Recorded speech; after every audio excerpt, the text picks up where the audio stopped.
Building on all indices hitting all-time highs on Friday, we had a massive gap up open today on positive US-China trade news. This is all as we are heading into arguably the biggest week of the fall, with over 20% of companies reporting earnings this week, the FOMC interest rate decision on Wednesday, and the looming US-China tariff deadline. On top of that, Bitcoin did rally on Sunday to save its weekly candle to give us some breathing room off of critical support.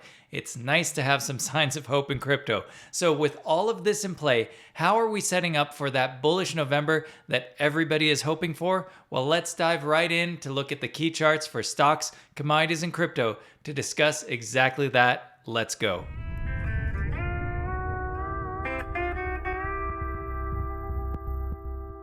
This isn't financial advice. Past results are not indicative of future performance. Do your own research. Welcome back to the Trading Apologist. My name is Tom and I hope you all had a good weekend. Before we dive in, if you do find value in this content, likes, comments, and subscribes are very much appreciated. They really do help the channel in these early days. But today we have to discuss the macro setups, especially after we skipped that on Friday. And I do need to keep the charts brief today because I have a 9-hour drive ahead of me to get to Seattle, and it's already 3:40 in the afternoon, so it's going to be a late one. But first, let's discuss the massive week we have ahead and the triple catalyst that could really launch us into a massively bullish November if all the boxes are checked. First, we have tech earnings season peak this week. Not only is 20% of the broader market reporting, but we have heavyweights like Microsoft, Alphabet, Meta, Apple, and Amazon all reporting this week.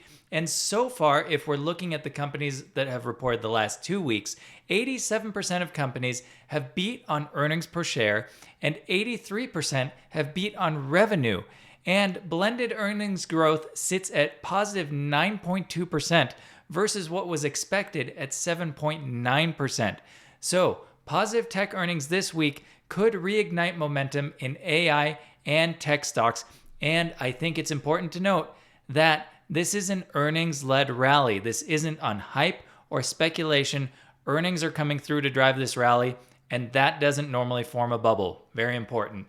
Now, we also have the FOMC interest rate decision on Wednesday. The bonds market is pricing in a near 100% chance of another rate cut. We also set that up with the better than expected CPI data that we got last week. And if we do get a surprise with a 50 basis point cut, instead of the expected 25%, that could really supercharge risk assets and drive a breakout across equities and crypto. And then the third thing we have this week, and the third box we're kind of halfway through to checking, is the US-China trade deal. Now, there is optimism there because over the weekend, US Treasury Secretary Scott Bessent did hint at a trade deal being imminent. And then later on Sunday, we got news that the framework of the deal has been approved. Now, the markets have rallied off of that, as we saw by the gap up open and the strong performance today, even though the final details still need to be ironed out and approved by Trump and Xi when they meet on Thursday.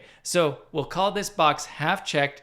The other two remain to be seen, but if we can get all three of those, everything seems to be lining for a very positive November. Now, with the positive setup we have with November approaching, I want to talk about dip buying because as we have discussed previously, it has been a year for dip buying, and dip buying has outperformed more than it has ever in the S&P 500's history.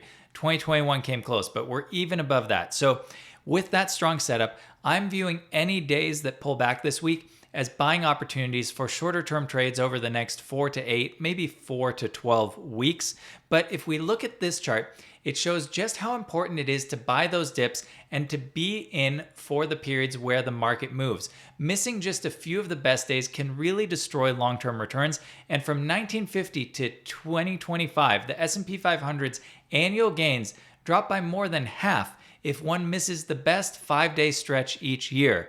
Now, the worst stretches we see are normally followed by the best days. So if you bought the dip in April and you bought again in October, you are doing something right.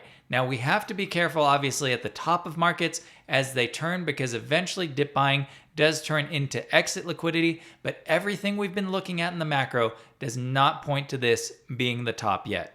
Now, speaking of the macro, let's just look at a couple bullish signs and bearish signs for the near term. We've been discussing some of these for the longer term, but I want to focus on what's right in front of us. So in terms of the bullish tailwinds we have right now, I would say the biggest two that not a lot of people are talking about is first the Fed's balance sheet expansion. The Fed has injected another $3 billion into the banking system in the last week. On October 24, 2025, they injected that $3 billion, bringing the total liquidity additions to $14.7 billion in October alone and $33.5 billion year to date.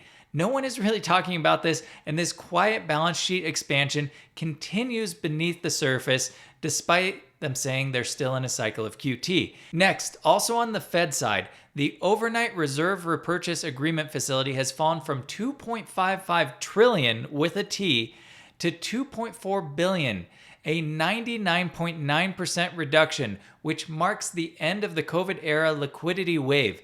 Now, cash parked at the Fed is totally gone, or almost totally gone, and money market funds are back on the market. System reserves now sit near critical levels, and what does this mean for us? That's a good JP. Now, we do need to be slightly cautious. There are a lot of longer term warning signs amidst unemployment, consumer debt, leverage, CLOs, government debt rising. So a lot to worry about, but those are all longer term headwinds, and we most likely won't see the impacts of those for another 12 to 24 months. However, there are some near-term signs we need to pay attention to. The NASDAQ, for instance, has been rallying for a record number of months, and assuming that things persist in October, this October close will have the NASDAQ 100 rising for 7 straight months. That is the 6th best streak in history, and the longest streak we have ever seen for the NASDAQ sits at 10 months.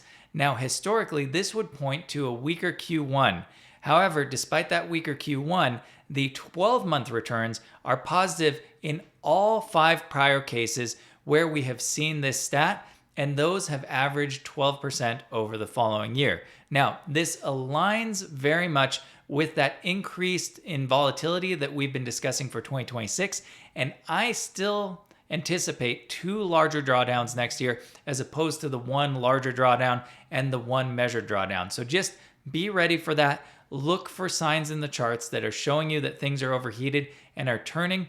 And if you are trading and you can be nimble, I maintain that it is going to continue to be a trader's market next year. So while there is a lot more on the macro to consider, those are the main things impacting us in the near term. And frankly, it's all the time I have today to spend on the macro. So let's take a look at the charts to look at just a few of the very important names, and then I am going to get out of here. Okay, starting here on the S&P 500, and we had our break into all-time highs on Friday, and you see that momentum continue today with the gap up open and a close into the highs of the day.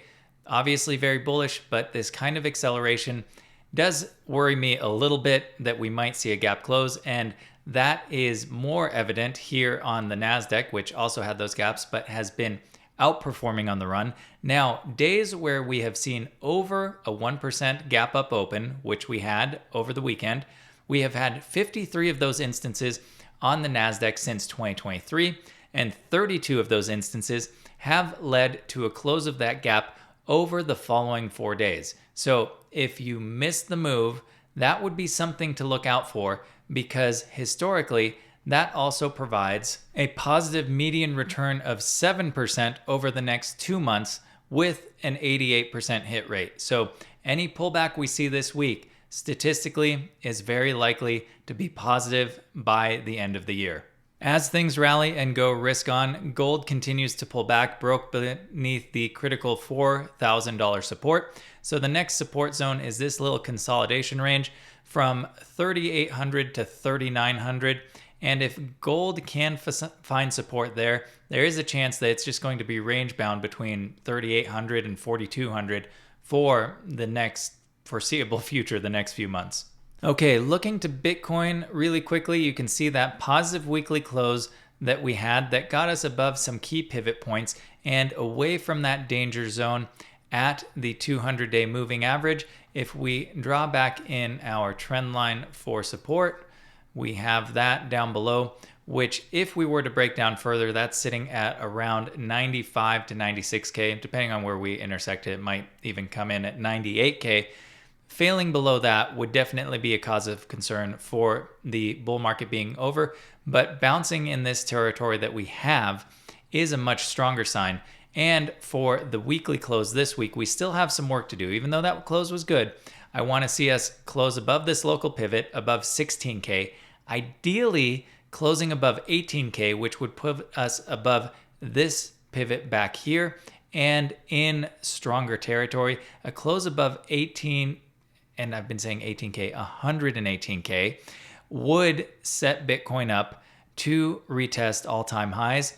So good sign of strength the last few days, but still has a bit of work to do. So let's see how the rest of this week shakes out for Bitcoin and crypto, which is very much still playing catch up to the broader indices. Okay, we have to briefly talk about Tesla, which had a range breakout today and closed above that $450. So this, if we can maintain above this breakout zone over the next couple of days, really looks on the daily, even though we had a big run here, it looks like Tesla has cooled off and it wants to take one more run up to these higher price targets. And I would imagine that we will see some resistance around that psychological $500 level. But beyond that, I'm looking at this extension price target, which would have us at about $535. So keep your eye on Tesla. If it makes this move, it could be quite quick, just as we saw here. The impulsive moves happen just over a couple of days, and then there is a lot of consolidation. And if we go back in time on Tesla, it's the same story over and over again. Impulsive move, corrective move, impulsive move, corrective move, in both directions. Okay, and a couple treasury plays that we haven't touched on for a while that I just need to mention because they're outperforming like crazy today. Massive moves on asset. I have a pretty big position on this because I sold puts, which I think I mentioned on Friday, for that $3.20 credit. Got assigned at $5 on the 17th of this month. But we jumped up from 75 cents or 73 cents to as high as $1.85 today. $1.80 is my break-even point. This has gotten hyped by Mike Alfred, by Wall Street Bets, a lot of momentum players on X. So let's see what this can do on the daily. If we get into resistance up here at about $2.30, I'm going to look to de-risk a little bit, and I'll see where that's sitting on mean reversion and RSI. We're already fairly overheated on the 4-hour. So if you're in this one, play the momentum, great. I don't know if we're ever going to get back up to our $20 prices, but it is encouraging to see the base form and this rally. But I'm also going to take some risk off the table when appropriate because of all those shares that I got assigned. I thought $3.20 put credit, this is free money, but turns out there's no such thing as free money, everybody. So sad news. Okay, looking at NAKA. NAKA has also been down in the dirt and has had a nice rally the last couple of days. Now we are just getting into resistance. And what I mean by resistance, after this massive sell-off on NAKA, the market hasn't liked how opaque they have been with their Bitcoin and crypto strategy. But anyway, little sad bounce, tried to find support at this level at $1.10, then drop below. Now we're just testing it from the underside. This squeezing, we've been talking about this, indicating volatility incoming. We're starting to see that to the upside. The question is, can this carry through? If we look at RSI on the 4-hour, we are already extended, just like we are on the ASST chart. The question is, how long can it stay up there? Is it going to revert right away, or will it have some follow through? If we are looking on the daily would suggest that this can obviously run a bit longer, but expect volatility in both these names, even though there are opportunities out there, but these are very, very, very, very risky. Okay, is that enough varies? Very risky. Okay, last one I'm going to look at today is USAR, domestic rare earth play. And on the 4-hour, we are oversold RSIs to the bottom of the range, and it's had a massive 54% drop the last couple of days. And this came on the back of the news that, well, I guess the last little drop, it had already been pulling back, but then the news of a potential deal between the US and China had investors saying, well, we'll get cheaper rare earths from China, but we do need to onshore some of that production domestically. So I think plays like this will still have legs. And I put in a little limit order on it because it was just an absolutely perfect chart. Let's go to the daily so we can see a little bit better. But in terms of previous all-time highs turning into support for this, and if we're looking just at fib levels as well from this last swing up, and let me turn on all my fib levels. Oh no, I do have all my fib levels on. We're just about at the 236 fib level there from the local move. If we go all the way down to the bottom, give me 1 second. Let's align this to the swing low. Then we bounced off perfectly from the 382. And I would say accounting for this entire swing would be the better way to do this. So this today to me is saying this is a perfect trade setup. 54% to the downside, right into support of a previous range break. You can set your stop right below that. Great trade. Some others like REMX have not pulled back in the same fashion. You can see this just pulled back slightly and bounced from the Confluence model upper band. So big opportunity potentially there in USAR, but again, be careful, have your stops in play. So that is it for the charts. As for the week ahead, I'm still looking to any down days as buying opportunities. Perhaps we'll get Trump to say something that'll spook the markets a little bit to give us that entry. We can always hope. And now to be clear, any entries that I'm taking in positions right now, my longer term positions are already set since the spring or well before that. Anything I'm getting into now is generally a shorter term trade to be held, like I said in the intro, for the next 4 to 12 weeks, and I'm ready to be nimble. There might be some exceptions out there on certain charts like the metals that are cyclically at a bottom, but for the most part, these are shorter term trades, and I'll keep you posted on my entries and exits here. So stay alert, stay nimble for this week ahead, and I will see you all on Friday for the weekly wrap up. Bye for now.